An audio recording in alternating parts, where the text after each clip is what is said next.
Hate to break it to you guys, but your puppy can't tell the difference between a doggy chew toy and your favorite cork hat.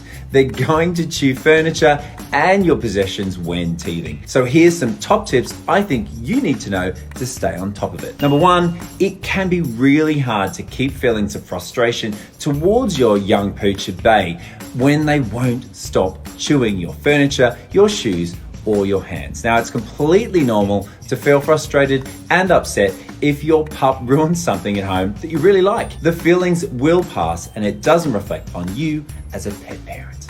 2, source some chew toys and treats when the time comes. And number 3, simple really, but consider moving out particularly expensive or sentimental items out of puppy space for a bit. Number 4, and this might be a little bit of tough love from Dr. Scott, you're gonna have to come to terms with having a different home setup when you have a pet. Everything might not be as pristine as it once was, but sooner or later you're gonna have to make peace with this. Trust me, get over it, it's all good. Welcome to Puppy Bootcamp Lesson 1. Now today we're talking about something you're gonna miss a hell of a lot now you've got a new puppy, and that's sleep. I'm Dr. Scott Miller, vet, dog dad, and leader of today's Puppy Bootcamp, which you're now enrolled in. So let's go. Number 1 tip that I literally tell every dog parent is to start sleep training ASAP. You should do your research and find the best solution for you. Tip number 2 is consider taking paternity leave. Yeah, that's a thing, if you're able to. That's where you take time off work to properly get to know and acclimatize your puppy. Tip number 3, stick to the training you've agreed to. Now, sometimes even putting days of work into something, it can feel like you've made little progress and it may be tempting to ditch your plan and try something new. But remember, good results take time and consistency. Constantly switching up your strategy is a surefire way to confuse your young pup. Tip number 4, remember there will be moments that you make a lot of progress and others when you take a few steps back.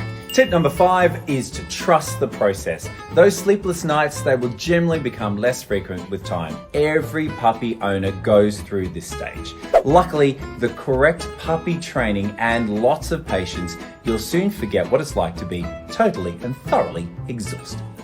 Feeling judged by everyone and their dog about how to raise your puppy? Well, you need to watch this. Hi, I'm Dr. Scott Miller, vet, dog dad, and puppy expert, and you're taking part in Puppy Bootcamp Lesson 3. Now, some people might butt in with something that they think you're doing wrong or tell you to stop stressing about the new experiences you're going through. This can actually make it even harder to admit how difficult you could be finding it. But here's the truth. If you know you love your pet and you want to give it the best, you should never feel embarrassed to seek support when struggling. Yes, some owners have good advice, but it's always best to refer to qualified trainers or vets. Now, that's not to say that you shouldn't stop chatting to owners in the park or puppy classes, but you might find that other people experiencing the same feelings as you is a good thing to know. Hearing other puppies who won't sleep or stop chewing might even make you feel a little bit better.